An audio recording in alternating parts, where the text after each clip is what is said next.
Welcome to the Slop Farm. Enjoy the video. You start by opening the exact file and editor you'll edit because tools differ. Double-click the top or bottom to enter header/footer mode.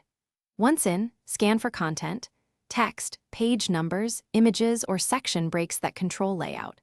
Make sure to show formatting marks and rulers so you can see invisible elements like breaks and margins. Now, select only the items you'll remove rather than whole sections, since that prevents accidental layout shifts later. Next, remove the actual header or footer content. Click each element and press delete.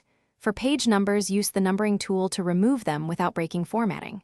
If headers differ across sections, locate and remove section breaks or toggle link to previous off so you can change one section without affecting others. Once done, recheck first page and even/odd settings because templates often apply alternate headers. Make those consistent or explicitly clear them to avoid surprises. Finish by exiting header/footer edit mode and scrolling through the entire document to confirm nothing remains. Preview or print to catch persistent artifacts. If content reappears or layout shifts, undo, then remove only the specific element or adjust margins and section break placements instead of mass deletion. Make a backup copy before big changes so you can revert quickly. If issues persist, reopen formatting marks and trace which section or style reintroduces the header. Then remove or reset that style. Thanks for watching.